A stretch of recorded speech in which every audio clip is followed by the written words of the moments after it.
Just think of it as the rough draft of the podcast world. This is the Newbie Writers Podcast with your hosts, Damien Both and Catherine Bramkamp.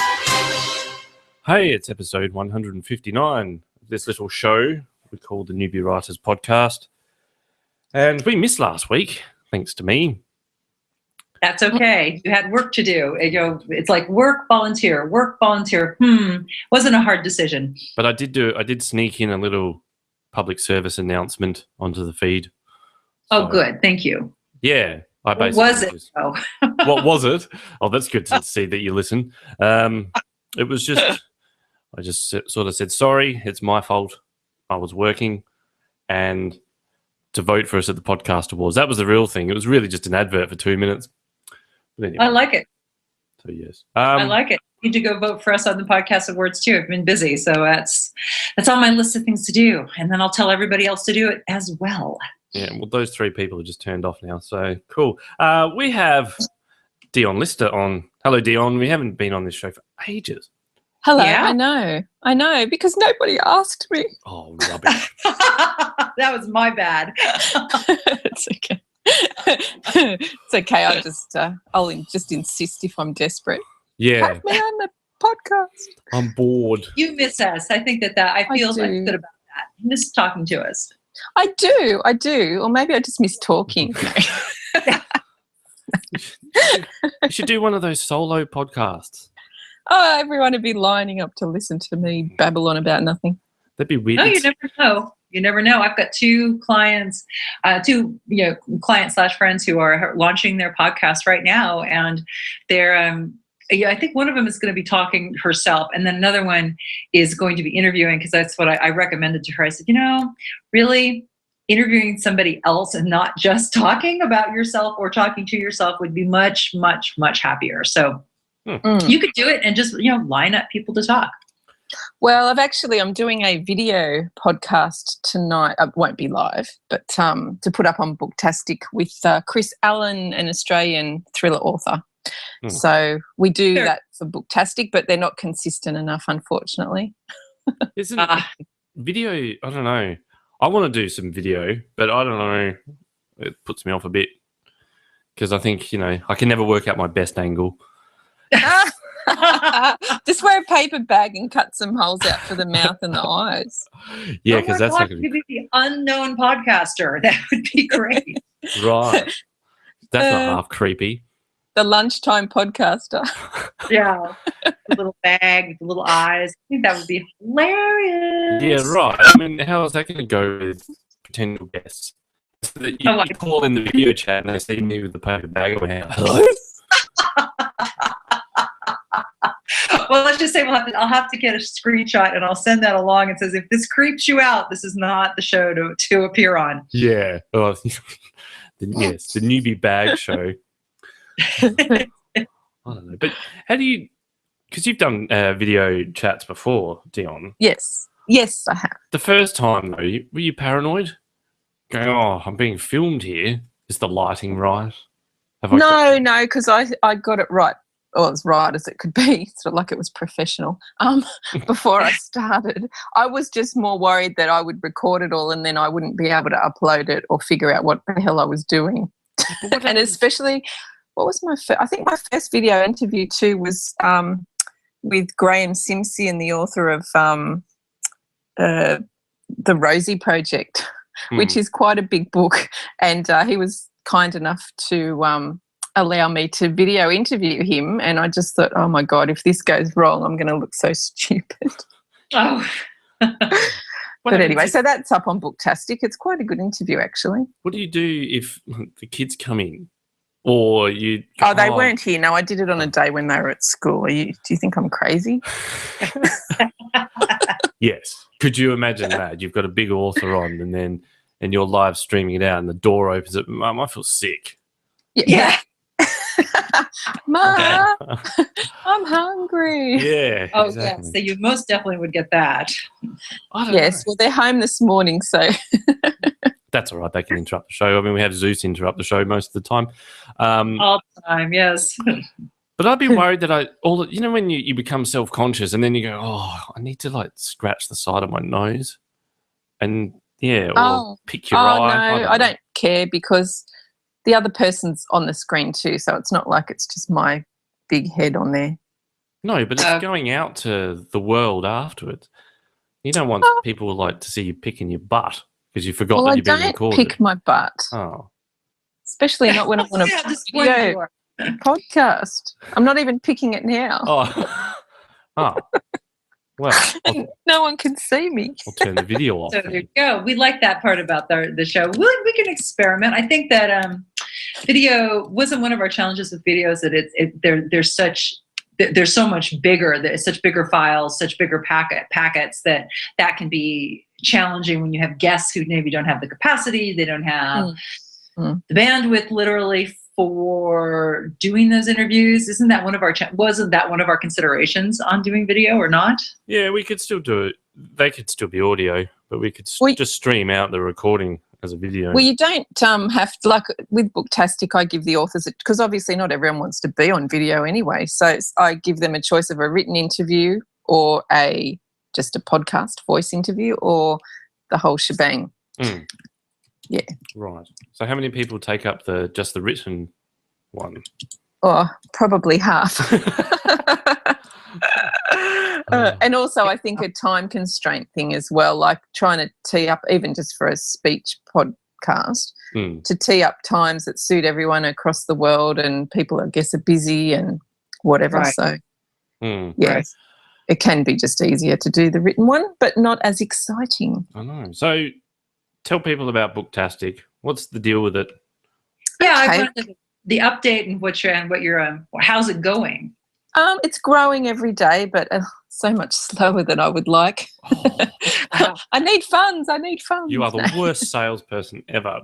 Oh, no, look, it is. We get new subscribers every day, which is the goal, obviously, and I'm aiming for quality subscribers, so I'm not buying mailing lists or doing anything like that. I'm primarily marketing on the internet to people that like to read. So I'm targeting those people and I'm getting sign-ups every day, which is the goal. But it takes a lot longer. I mean, I'm spending money every day, which is fine because it's a business. But the model that I was trying to emulate, I won't say copy because I've added different things in, BookBub, and they're very effective, but they have a big marketing budget and they always have. And I think they can spend up to $50,000 a month on marketing. 50 grand a month on me. That doesn't bother me. But so they grew, and also they were the first to do it, to give them kudos. They came up with the concept of readers signing up for free to a service that sort of gives them suggestions on things to read, books that are on sale. So it's a good concept, and we're different in that we don't go on reviews or anything, which is a whole topic we can talk about as well, fake reviews or no reviews. If you've got a book that's just come out, you can be the best author in the world, but if you didn't give out advanced reader copies, you'll have no reviews. So I don't think that's fair to say that a book could be awesome and just have 2 reviews. Well, it should be on. It should be featured. So I'm an editor, for those who don't know, and I check the books for editing. So I'll let a couple of things slip through. If 1 or 2 comma rules aren't always followed, it'll get through if the reading is smooth and the story is engaging. Right. You sound like an editor Nazi right now. There's all these authors going, oh, great. Yeah, well, if there's a lot of typos, or if it's just there's some things that you just make the reading intolerable, and if it looks unprofessional, like if there's a lot of, there was one book I had to knock back. It had a few things in it that I wasn't happy with, but one of the things was there were 2 full stops after the first sentence on the first page. Well, that doesn't bode well for the rest of the book, especially if a reader's coming in and they see that, they're not going to be impressed. So that got knocked back. So but does that mean you have to read every submission, or at least a portion of it? I do. I read not the whole book, obviously, but I'll read a few pages, and that is something that nobody else does. A BookBub may do something similar, but I know a lot of other companies don't. They look at the reviews they say, oh, we need a number of, 5-star reviews. Well, I'm sorry, but people buy reviews, not everyone, but there are people that buy reviews from the 5R site. So to me, and also review can come down to personal taste. Just because someone doesn't like the book doesn't mean someone else won't like it if it's done well, like if it's been edited and everything. So that's how I pick the books. But how are you going to keep on top of things? As it grows bigger and bigger, you can end up like with 300 books in your in tray going, wow. Oh, that'd be awesome. Yeah, at the moment it's very manageable, unfortunately. If it becomes unmanageable, if I've got that kind of incoming stuff, I can obviously pay someone else to help. But at the moment, we're not at that point. I call it we because it's a business, but it's just me. I'm not at that point yet, unfortunately, but hopefully we'll get there because there is a real need for people to get suggestions on quality books, not just books that are on sale. So do you assume, though, like if you've got a publisher that contacts you and says, well, we'd like to feature our books on Booktastik, do you still read them just to make sure? Or do you take it with a bit of like, oh, well, they're a publisher, they should know what they're doing? It depends on the publisher. We've recently had Momentum Publishing, which is the Australian ebook arm of Pan Macmillan, advertise a couple of books with us. And, of course, I didn't check those because I knew that they would be fine. Well, you presume. I presume, and I do know this author's work anyway, and I knew that it was okay, so I said yes. But if it's a smaller publisher, yes, I will check it. And also some authors start, like they'll give themselves a publisher name. They'll register a publisher name and publish their books under that name, but it doesn't really mean that it's a publisher. What a great idea. We haven't explored that. Can you do that? Oh, well, I've thought of that before, but but that it just gives you some legitimacy, but really I know the trick, so I know what's going on. No. So how do you register as a publishing company? We should have Newbie Writers Publishing. Yes, we could do that. You just do it through Lightning Source. I have my book publishing company is A Few Little Books, and that's what I do. That's what I did all of my Real Estate Diva books through.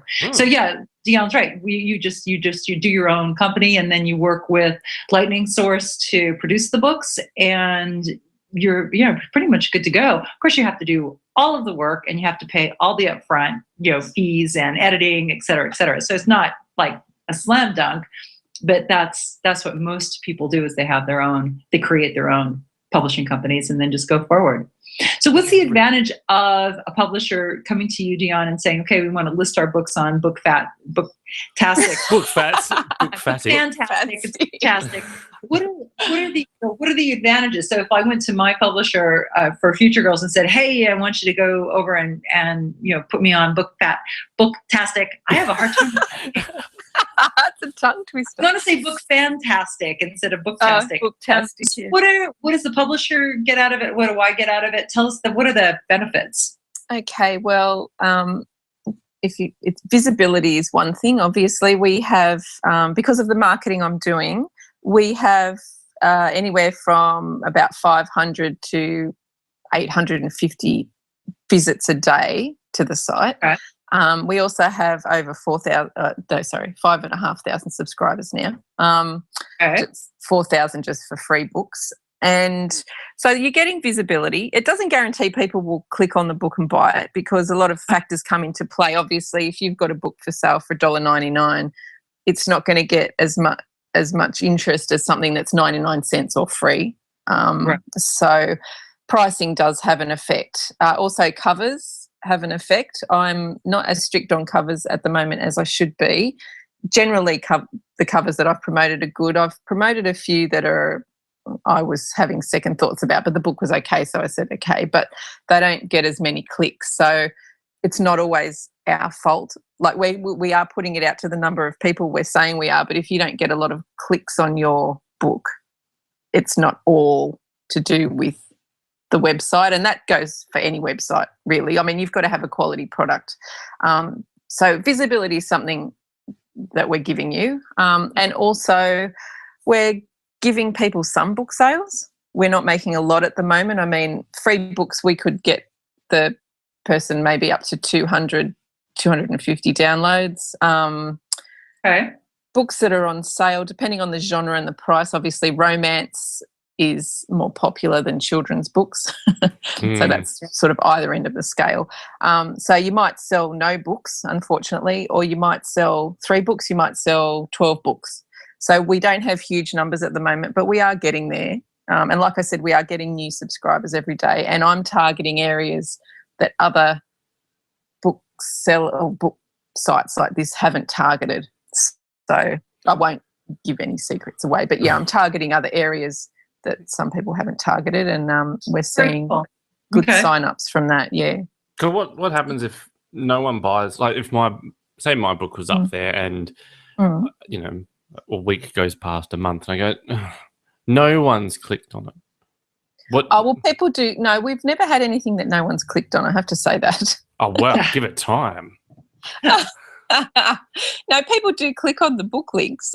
We actually have, and I've looked into stats on email newsletters, we do have about the average. So when you send a thing out to all these people, like just I'm using these figures, which are not my figures, but say you have 100 people you send an email to, you can expect anywhere from, I think the figures were like 5% to say 25% to click on it. So, you know, even though you've got a big mailing list, not everyone's going to click on it. Yeah, and I have to say that sometimes people sign up that are just spammy, and I don't know what the hell they're trying to achieve by doing that. But anyway, and I go through and I delete them when I see them because I want a good quality mailing list. I don't want to say I've got 50,000 subscribers and they're all shit. Well, can I say that on this show? You can say that on this show. It's too late. It's the other word I'll need to rooster out. Okay. Well, I won't say that one. Yeah, right. Yeah, so it comes down to a lot of factors. But, yeah, we get a good percentage actually clicking and looking at the email, and then we have a decent percentage that click through, but obviously that percentage rises probably by 4 times the amount when it's a free book. So we get a really good response for free books, but then we still get a good response for 99-cent books too. And we have a lot of authors that have actually come back 4-5 times with us. So that makes me really happy. So even though they're not getting hundreds of sales, they see that as part of their marketing package, we're still worth it at the moment. And look, we only charge $5 for some genres and $10 for others. So it's not like you're risking your house. Come on, yeah. Risk a coffee. Do you have to, can you start out as just a free book? I'd say to you, could I say to you, well, put it up there for free, blah, blah, blah, and then see how that goes and then change it halfway through the marketing cycle and say, I'd like that up for $1 now. No. Actually, okay. Our site is not a site that your book stays on forever. It's a site that is for limited time deals. So if your book is permanently free, at the moment we don't feature those. We like to feature things that are, although that's probably not a bad idea so that people just know that book's there, but we do say it's for limited time deals. So people are more likely to click on it, because if you can't get it for that price all the time, well, it's that price for the week or for the 3 days or whatever it is, quick grab it. You know, if it looks good. So books are on our site. So we book in the day that it's going to go into the email and on the site. And if the book is on sale, say for another week after we've posted it, it will stay on the site for that whole week. And then it'll get archived. So it'll still be on the site, but you can't actually, you won't be able to buy it. It'll be showing on the site. So the cover will always be there. We're changing the website at the moment, though. My IT person is trying to figure out a way to redo a few things, and I think he's having problems. Well, what do you expect? I know the history behind that. I'm not going to comment. This happened a few weeks ago, and it hasn't happened yet. So I think he's trying to figure out a way to swap everything over. But anyway, that's just some technical problems. So the look of the site will change, but the functionality will be better. That's all right. I've had similar things. I mean, even with the Newbie Writers site, there was an issue where one of the links had some extra code in it, and it broke the whole bottom of the website. And I had no idea. I just went there to do something, and I went, oh, hang on. How come there's half a page of white? Oh, no. Took ages to try and find the thing, and it was, just something so minor. And And it's the same with my business website. I had a client ring me and say, "Oh, we went to your website to check some rates, but it's blank." Oh. Oops. Whoops. So when there was a password error for some reason, just a password error. I just put the same password back in and it fixed everything.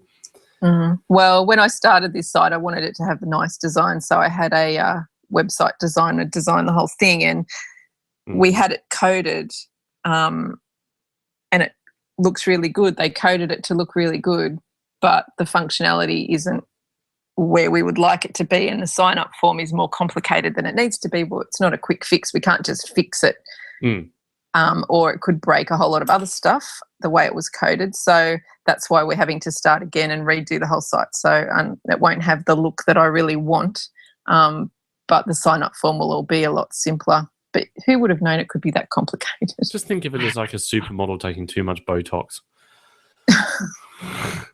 So you can have a fluffy lips sign in. Oh. Yeah, it upsets me a little bit though, because that's what I like about our site compared to other sites. Like a lot of them are just, they look like crap, to be honest. They do. They're just a basic crappy site, and they haven't put any thought into what's going to look nice and be inviting and show the books off to their best advantage. And that's something I wanted to do with Booktastik. I wanted to make it feel welcoming, because we're more than just suggesting books for sale. Like, we have the interviews, and I've been doing some blogger interviews as well, so that they're just recommending some good reads that they've really enjoyed, because we want the readers to benefit as much as they can. So is there, with those ones, can people comment on the blog ones and say, "Oh, that book was crap"? They can't at the moment. We probably can make that when we do the new site. Right, get onto it. Yeah, I know. Well, tell my IT guy, you know him. And it's not you. I'm not suggesting it's Damien. No, I don't have time for that.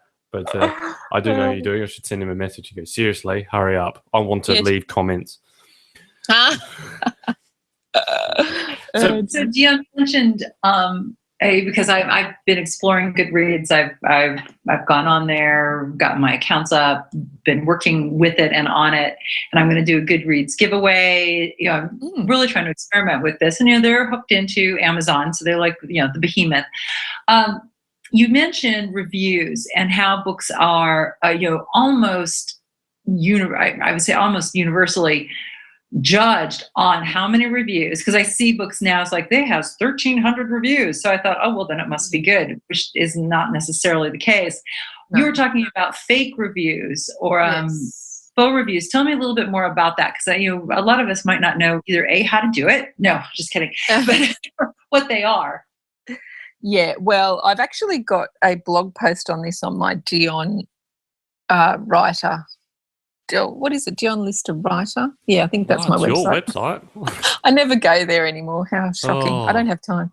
I did an article on it a few weeks ago, and just what I've found from researching into this 5R business, I found out a few of the books that where the authors had paid for these fake reviews, and I tracked the reviewers to the review, and then I would have a look at the other reviews that were on the books, and then I would click on those reviewers to see what their profile was like, and then that would lead me to other books. So it's a big chain of deception. But anyway, a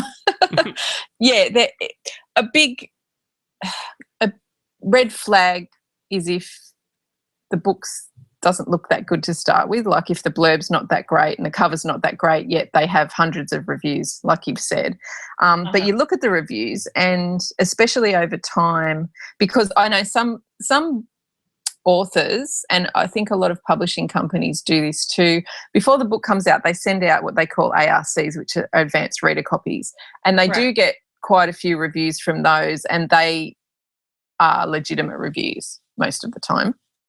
Unless some people have people that are just going to put up good reviews for them. But so if a book's just come out and it's got a few reviews all at once, that's not too bad. But if the reviews keep coming in bulk, unless it's a famous author or a very well-known author, chances are they're fake reviews. So if they have like 4 reviews on the one day, check out the reviewers, and if the reviewers have pages and pages and pages of reviews, and they post 4 reviews every day for days on end, or every review is 5 stars, I mean, that sort of thing is a red flag. And the reason I did the thing was not to undermine the whole review system, because obviously there are a lot of reviews that are legitimate. There's a lot of authors that don't do fake reviews. Read a sample. Read the damn sample. That's why they have the sample. Don't buy the book and then go, oh, my God, it's terrible. Do yourself a favour, and do good authors who bother to get their stuff edited a favour and read the first couple of pages to see for yourself. Make up your own mind. Yeah, because because that's what Amazon does is, take a look, look inside and Exactly. see if it grabs you and brings you in. Well, everyone does it. I mean, iBooks do it. Kobo does it. Everyone has samples. You can read a sample. So read the damn sample. And also they have trolls that just 1-star people's stuff. And so I didn't like the cover. I mean, obviously that's quite obvious, but someone might say they hated it and they won't give a reason. And then you are going to say, well, did that reviewer have a legitimate gripe? And it could turn someone off a book that actually it was just another author being an asshole. Yeah, there is that, definitely. How did these enterprising authors get the reviews? Is there do you go to review.com and you just you pay a certain amount and then they just generate the reviews for you? I'm just curious on even how you would get that to happen. The fake reviews? Or yeah. 5R. There's a site called 5R, 5 with 2 R's on the end. And you can buy 1 or 2 reviews for $5.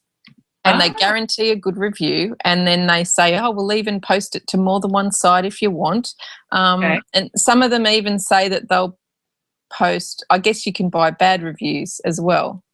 And they also I get those for free from Damien. No, well, for other people's books. So you might think, oh, I don't like Dionne, she's a bitch, or I don't like Dionne's book competing with mine, I'm going to pay someone to give her fake reviews. So I guess you could do that, or you could start your own fake accounts and do that too. The other thing... Karma on that is spectacularly bad. I mean, I just want to put that out there. Yeah, but people do it. People don't trust their own, or they know their book's no good, and they're just awful people, I guess. But anyway.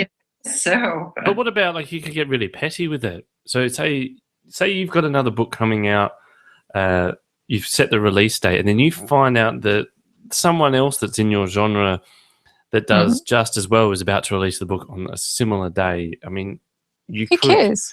Well, I know, but some people go, right, well, when that book's up, I'm going to slam it I'm going to pay for bad reviews so it makes my book look better. Yeah. Oh, look, what do? People are just stupid. Oh yeah, people do that, but that doesn't really make any sense if you think about it, because readers will go to a book, because you drove them to the book, or it's like, oh, these are the keywords made the book pop up. They may never see the quote other book, the negative book. So you need to just focus on being fabulous in your own little world and in your own little echo chamber, because it's not like being a mean girl in high school where you can elevate yourself by slamming somebody else down. It doesn't work that way. Well, unfortunately it does for a while, but hopefully not in the long run, because I've seen books continue to sell well that have so many fake reviews, and they're really shit books, really, really bad, really bad. Well, and they do through Fiverr. Remember that, people, if you want to get good reviews, just buy them. Awesome. Well, please don't. Here's the thing, and it's pretty sad. I'm looking at this website, which we won't promote too much. No. And this person here says, I'll write an authentic and fun verified book review for $5. The write-up of this person says that they've been working online for 7 years, and they're a successful indie author, and they're an author of 8 books. But for $5, they will write you a rubbish review, basically. Yeah. I think that's disgusting. Well, there you go. And have a look at how many likes they have. Like, these people have been recommended by hundreds of people. So it's not like 1 or 2 people are getting these things done. There's so many of these people on there, and they've been used hundreds of times. So they're the ones making the money, not the authors. I'm looking at it thinking, wow, I could knock out a whole bunch of reviews and make some money. I'm all over this. But then I would actually read the book. So I don't know if that's going to be a good program So that's or not. the point of this is, and they've got response time. So this person's got an average response time of 5 hours. So you can pay them, and within 5 hours, you will have however many 5-star reviews you paid for. But doesn't that then just completely undermine or destroy the review system? So what's the point in having reviews? And I was quite angry for a long time. It took me a while to get over it. I just thought the way Amazon in particular have set up everything, and Goodreads, like I've got a review on my book on Goodreads, Shadows of the Realm. And the woman, the comments she made, she gave it 1 star and she trashed the book, but she quoted, like, she said, I don't like this book, and look, this is a ridiculous thing that the author wrote. I'm paraphrasing here, and then she put a quote in, and it wasn't even from my book. Oh no! But so I'm like, what the hell? Like, piss off. Really? And I complained to Goodreads. So she obviously hadn't read my book. Maybe she read another book and thought it was my book, or maybe she's just a bitch. And I complained to Goodreads and said, this isn't even my book. And they didn't do anything. They don't care. They really don't care. And you have what they call 1-star bandits. So people that will just go, and then I don't know what their reasoning is behind this, but they'll go and 1-star, like just 50 books. They'll be sitting there just going 1 star, 1 star, 1 star, 1 star, 1 star. Right. You just go, why? What is wrong with you? And, they don't care. Goodreads doesn't care. Amazon doesn't care. And in my opinion, all the other sites have better review systems because the books aren't necessarily bought just because of the reviews, whereas Amazon seems to have that featured quite heavily. So that's why with Booktastic, I wanted to read a sample of the book and I wanted to be able to recommend what I thought was quality, because a lot of authors spend a lot of money and a lot of time and do it properly, and some authors don't give a crap, and I'm not going to promote those authors. Yeah, but there you go. Everyone goes through Amazon, let's be honest. So then... Not everyone. No, actually, no. They do have the bulk of the market, but they don't. We get a really good response to our Kobo stuff, and especially Canadian readers do Kobo. We get a good response to Barnes & Noble and iBooks. So, but then, I don't know. What can you do, though? I mean, it seems to be there is that common thing of you try and get your book out everywhere. And so, you'd put it up at Amazon. I'm sure yours are up there. So if the reviews are shit, I mean, what can you do about it? Nothing. Well, it can ruin someone's career if someone's got a vendetta against them. But, I mean, there's never that many that, like, I don't think, unless you've upset the wrong person, the wrong crazy person, there's not going to be 20 really bad reviews. I guess, too, the book speaks for itself. So in my case, touch wood, my first book's been out since 2012, and it's only got 1 really bad review on Amazon. So honestly, if it was a really bad book, by now I could have collected a whole lot of really bad reviews from legitimate people. There's nothing I can do to stop that. So look at the time the book's been there, and look at the ratio of bad reviews to good reviews, and look at what the reviews are saying. But more importantly, read the sample. Well, there's a group of guys that have manipulated Amazon a little bit. It's quite funny. Justin Robert Young, he's got a podcast. I forget this podcast off the top of my head. But him and a group and the community that he's created actually wrote a book to take the piss out of 50 Shades of Grey. I forget I can't even remember what that is. I'd have to look it up. But he got a stack of reviews, really good ones, because from people that thought it was actually a real book. But it turned out that he had actually just crowdsourced people to send in a paragraph going, oh, we need a scene in a park. And people would just send in like a paragraph, and you just dump it all in there. And then they'd shuffle it around a bit and came up with this book. And it was so successful. They're doing another one now of a self-help book. It was like a crowdsourced self-help book. So... that was artistic in its way. Let's have him on the show. That sounds interesting. Yeah, I'll see if I can track him down. But he basically takes Amazon for a ride and says, I think they use a fake author name and everything. And when you dig deep, you're like, no one actually wrote this. There's like 1,000 authors for this book. And then But is that taking Amazon for a ride or the reader? a bit of both, I think. And then the reviews just come from the people that have done a paragraph. So they go like, wow. Okay. So yeah. I love this. You contribute to the book. So you could do a whole business model on this. You could you get 25 people who are going to contribute to your book. You're their paragraph or whatever you're doing. It's almost like an anthology, but a little bit more subversive, right? Yeah. Then the deal is they contribute to the book and contribute their post for their review, and they solemnly swear to post the review on the first day the book is released. And so you not only have the book released, you have 25 reviews right off the top. That's brilliant. I love that. It's also this is the other thing that really pisses me off. Amazon have review guidelines, but they don't police them. So it's actually, it's against Amazon rules to buy reviews. It's against Amazon rules for family to review your book. It's against Amazon rules for you to review your own book to open a fake account. But everyone does it and they don't police it. I've reported some of these fake reviews, knowing that they're from 5R, because I looked at the thank yous they were getting from the authors so I can prove, and I took screenshots that these people were doing fake reviews, and Amazon just ignored my emails. Yeah, but you think about how many books they'd have submitted a day. You can't police that.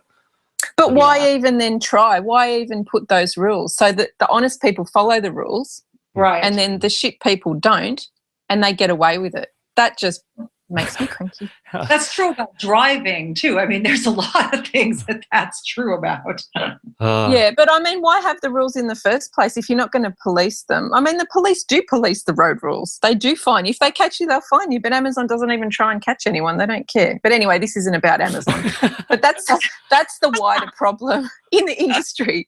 So that's why I read a sample. So that comes down to, I want Booktastik to get a good name for recommending quality reads to readers, because I'm not going to promote a book that someone's going to spend money on, even if it's 99 cents and it's just a trash book.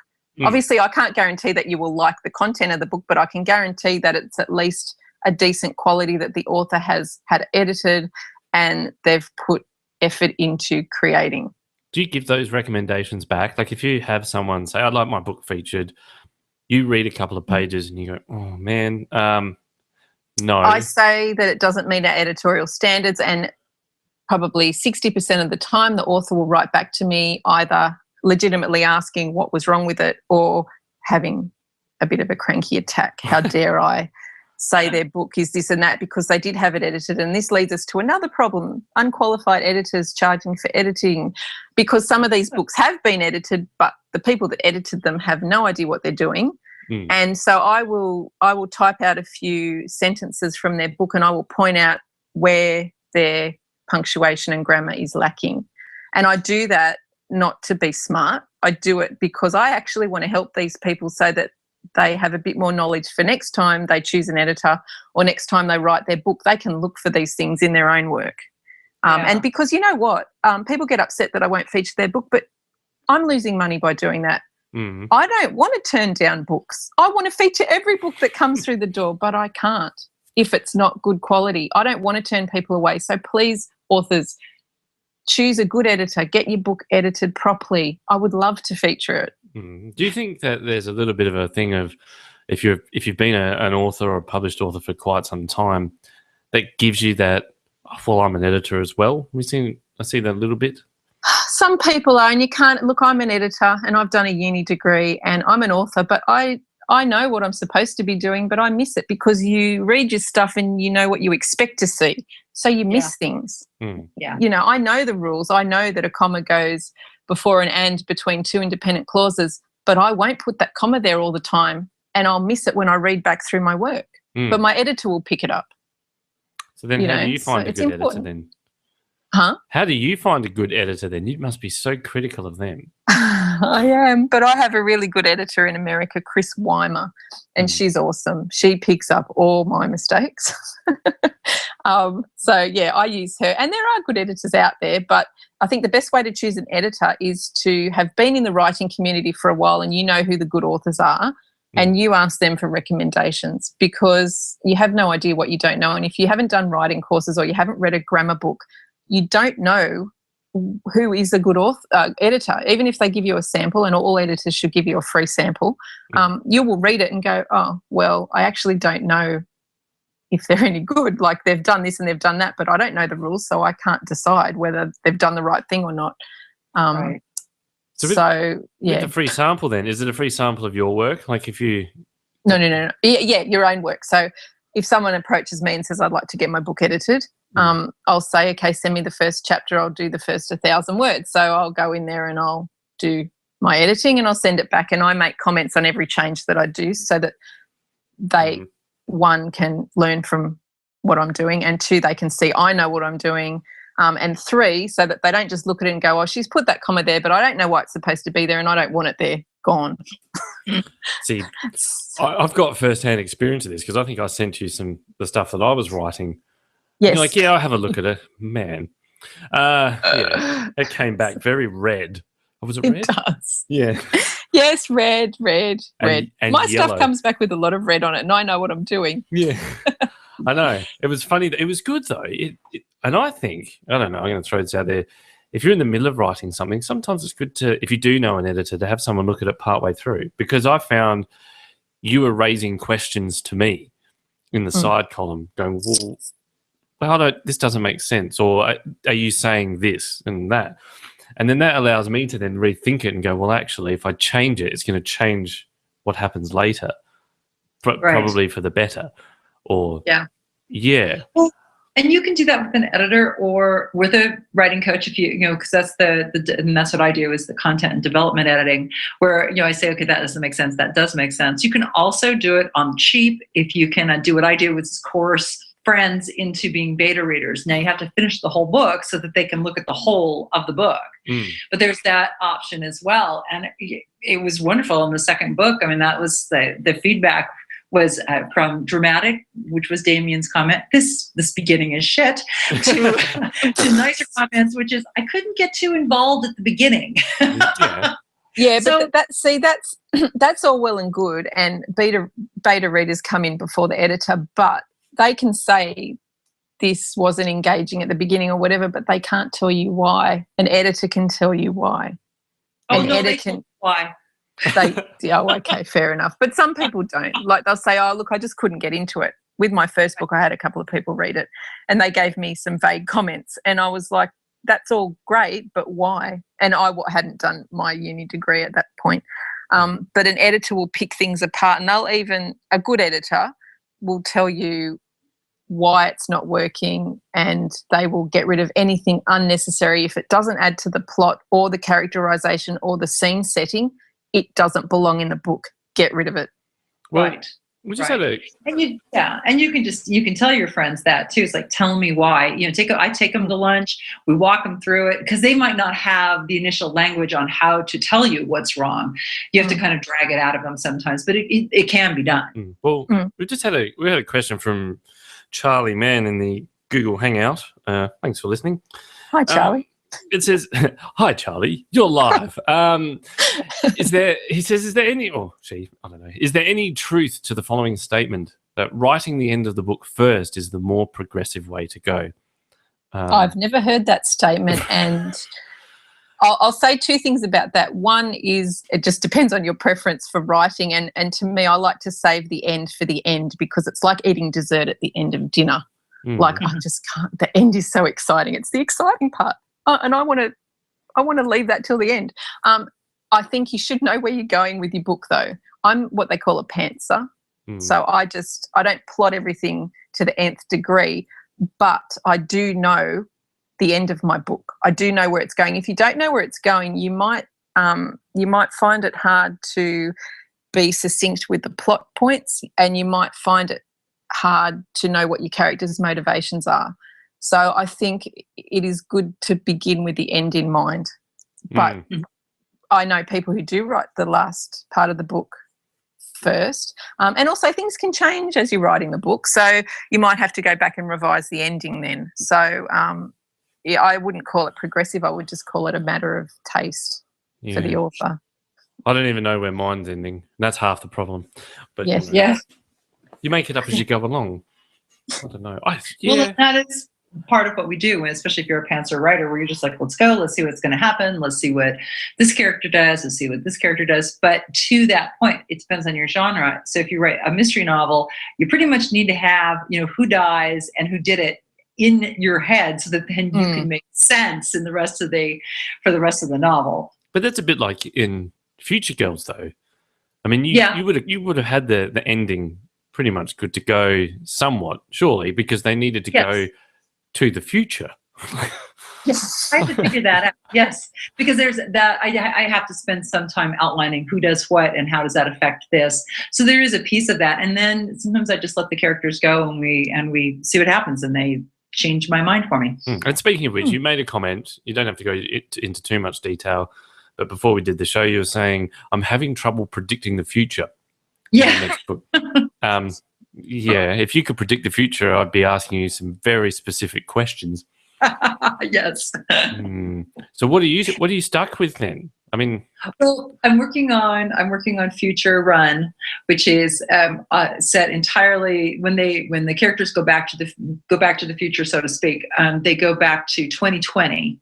So I have to, what's going to happen in about 7 years? What are things going to look like? And then they're from 2169. And so I'm trying to think of, what are the economics?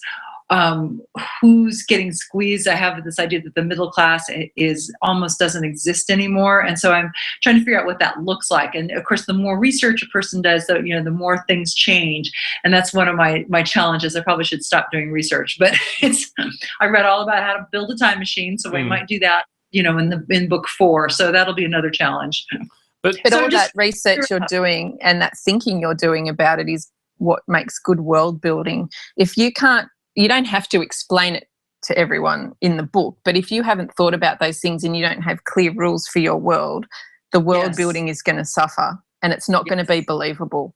Yeah, that's exactly why I'm thinking, because it's like, you're right, because when you have your novels closed system, fantasy, science fiction being the two obvious examples. Yeah, if you don't follow your own rules, then your readers are going to be very upset with you. Well, you've got to ground the book in some kind of reality, and everyone is, as humans, we're geared to having rules and borders on things. So obviously gravity being one rule that we all have to follow and we know exists. So if you've written a book that has no gravity, all of a sudden people can't be floating in the air. That just wouldn't make sense. And also if you have a complicated thing, you have to be able to explain it, like the magic system. You need to be able to explain. If someone asks you a question about that, you need to know how it works and why it works like it does. You don't have to tell them everything in the book, but to give a bit of an outline of that grounds someone in logic, and then they can believe the world that you've created or the magic system you've created. So it's wrong if someone says to you, "Oh, I'm just curious about how you came up with the idea for the magic for your mages or your warlocks." And you're like, "Well, it's green." Yeah, exactly. And it's sparkly. Yeah, that doesn't quite work. But okay, Catherine, here's a question. You have very specific dates in all of the Future Girls stuff. Where do you pull them from? I just pull them out of the air, essentially, because I needed to start with a date, and I didn't want to go too far in the future. I wanted to make it, a closer future, so to speak. So I thought, all right, 100 years, 150 years, because I could predict out from there. I couldn't give you, what's going to happen in 2536, because we could have monsters, we could have wiped ourselves out, and that wasn't where my story and my imagination was. So that's I picked a date for a specific event, and then just worked from that. So okay, this happened this many years, this happened this many years, these people grew up to be this old, so I needed something to ground me, and so I started with 2045 and 2145, and then the other books have been working around those dates. Because you were saying, was it 2060 or something? 2065? 2069 because I needed an 18-year-old. So I needed them born after a certain event that I created. So, that's the world building. I don't go into that in the novel. Oh my God, you'd go to sleep. But I wanted it laid out for me so that it was really obvious. And then you can have a character say, oh yeah, I was born right after the explosion. And that's all I need to put in the book. But in my notes, I've got this lengthy description of what happened. Oh, so you didn't just grab a whole stack of numbers and went, yeah, cool, No. there's a date. Yeah, I had a whole whiteboard with all of the dates around, and okay, this date went over here, and then this happened here, and then this person was over there. No, very much. I have been spending a lot of time, as Dionne calls it, or says, world building, to really make that whole thing hold together. Well, timelines are important because readers will pick up on mistakes. Yeah. And it'll throw them out of the book, and then they'll get angry. Well, how do you do dates and timelines in like a medieval fantasy? You know, Dionne, you've written a fantasy story. How do you do that? Because you can't say, well, it's 1258. It's like, well, I didn't do years in mine. And other people will come up with different calculation systems for where they base their years on and everything. But I had an Excel spreadsheet, and I said, okay. And also my fantasy was, as a lot of fantasies are, they had a lot of characters, so different groups doing different things at the same time.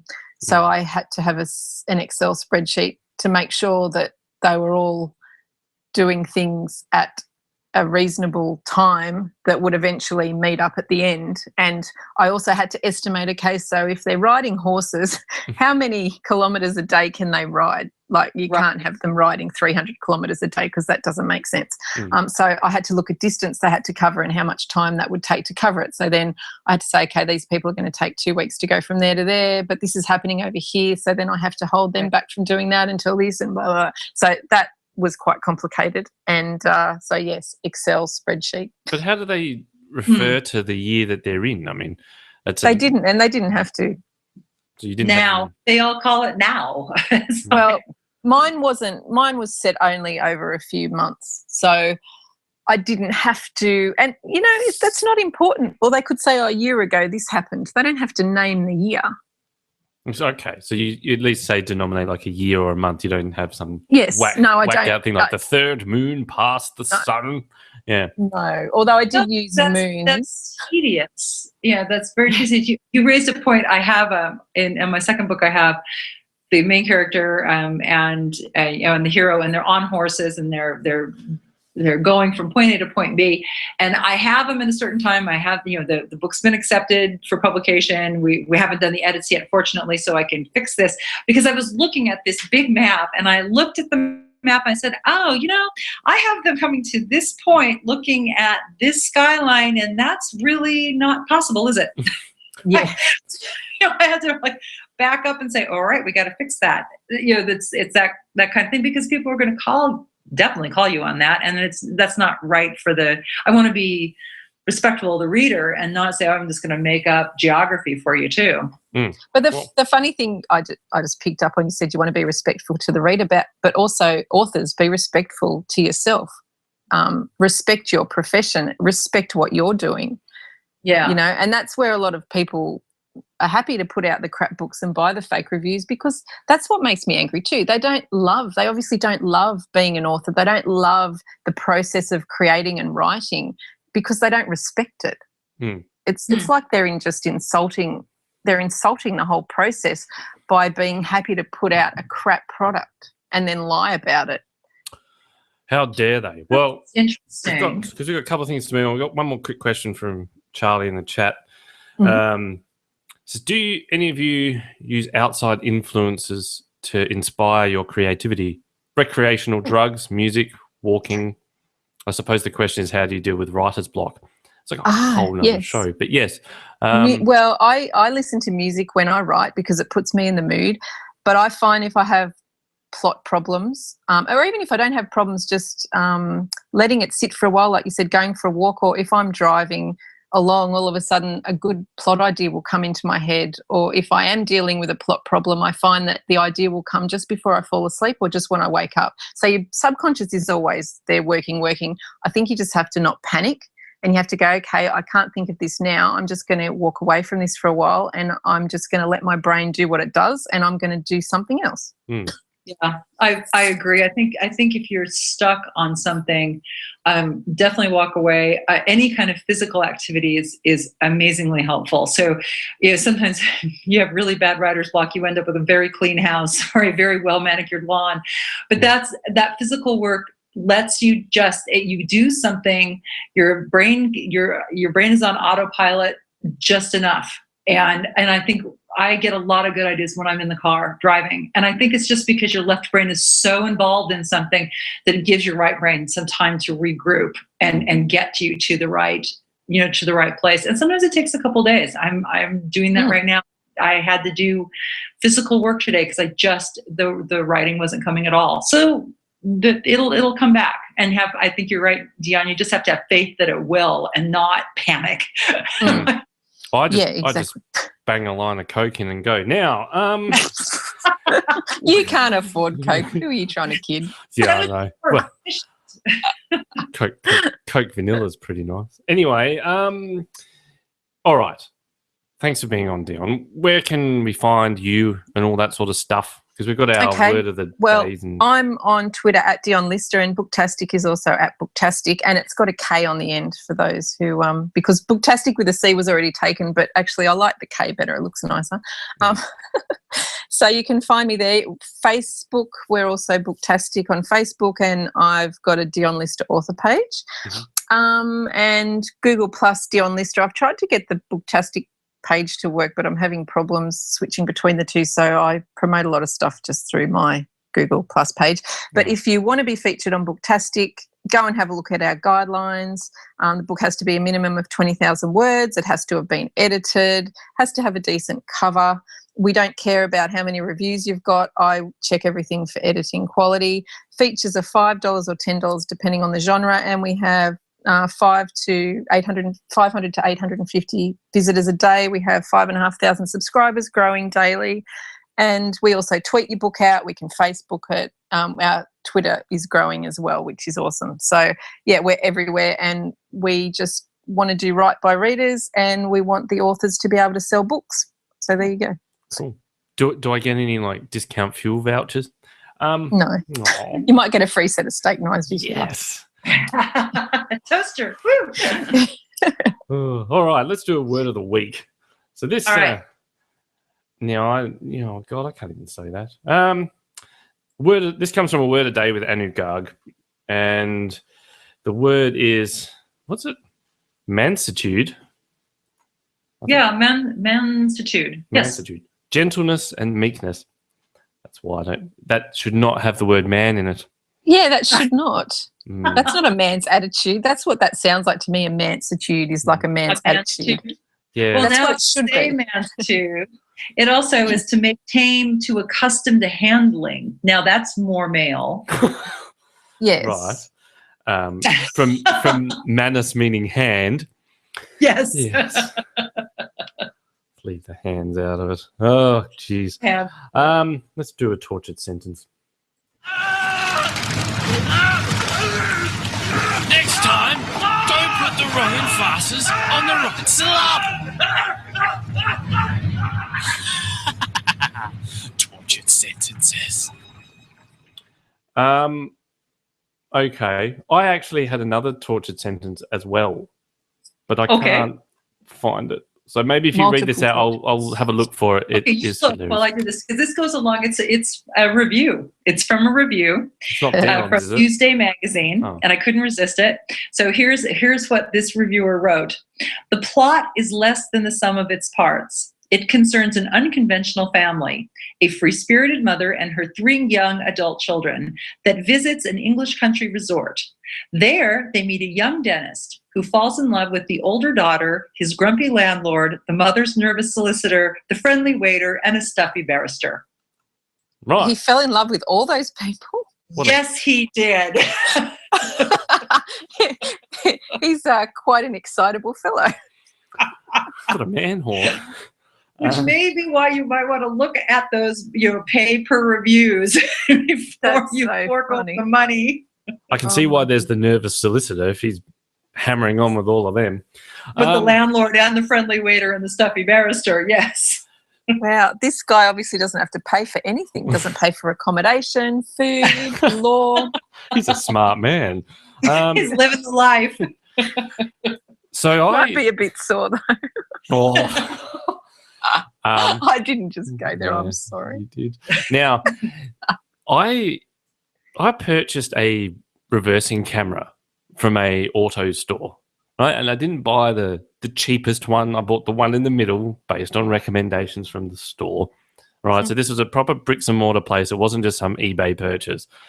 Yeah. When I got it home, opened it up, everything was there.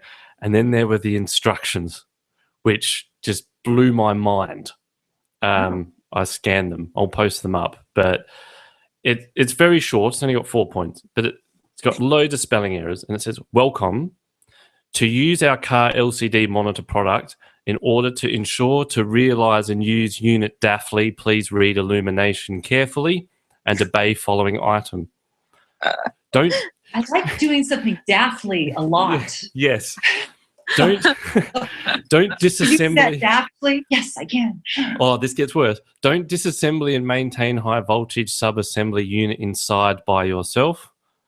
Pay attention to outlier glass of main part LCD. Avoid dropping.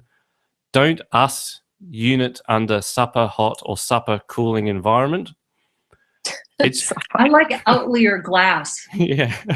I really need to deconstruct this because there's some fabulous stuff. We could do a whole poetry collection. There could be a new comic, Supper Man. This is fabulous stuff. Oh my gosh, you have a gold mine. That's hilarious. And the final point, it belongs to normal phenomenon with a few light or dark dots of panel display. Don't show unit has defect. So Don't show unit has defect. That's good too. I like that. So the contractor that I use is a auto electrician by trade and changed sort of fields. And I handed this to him and went, "Go, boy." And he looked at me and he went, "Seriously, what's this?" And I said, "Well, these are the instructions." He just sort of scrunched them up and threw them in and put it in for me. But yeah. You think that they could afford to employ someone that actually can translate the original language into English? I know. Well, I was a bit shocked because he said to me, "So where from eBay did you buy this?" I said, "I didn't. I went to such and such a store and it was like $170. And he went, "Yeah, right, I saw you coming." Anyway, so be it. Now, is there anyone you want to give a shout out to, Dionne? Me? I don't know if any of them are listening, but I'd like to thank all the authors who have supported Booktastik up until this point and who have trusted us to feature their book. And thank you to all the readers that have signed up because we love you. Oh, God. Oh, love me more. Catherine, is there anyone you want to give a shout out to?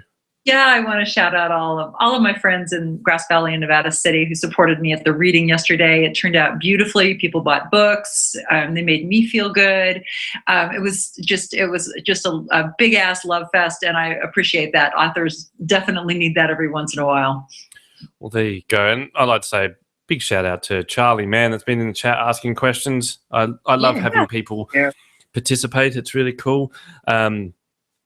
Also, just quickly, I know I did it on the PSA, but the podcast awards are currently in their nomination round. So if you do like this show, and I know you support us with Audible, which we didn't do an advert for that this week because I'm not going to bombard you too much, but go to podcastawards.com. It's really simple. There's a whole stack of categories you can fill out. So put your other podcasts in there, support podcasts, what do you call them? Creators, them. Support them, but put us under education if you can. I think it's the closest. Oh, I voted for you and I didn't do that. I put you under a couple of other categories. Well, no, we compete in education. That's where we're put. Yeah, well, only because we were put in there once before when we were nominated, so it seems to be quite fitting, I suppose. Unless we shouldn't put us under the gay, lesbian, and transvestite section. That doesn't really. It's not fair on them. That's not going to work. Oh, damn, I've done it wrong. I wanted to give a shout out to Grammar Girl. Oh, yes, that's right. Grammar Girl's doing a TED Talk. I know, that's exciting. That's huge. So, yeah. They are awesome, those TED Talks. Very good for Mignon, right? Yes. Yes, I feel I'm like- very happy for her. She's very nice. She's been very gracious about being on our show, and good for her. Yeah, I think it's cool. So I saw a post up this morning that she was trying to get some sleep before her TED Talk. I think it's today or tomorrow. So good luck with that. And I'll see if I can get a link to it.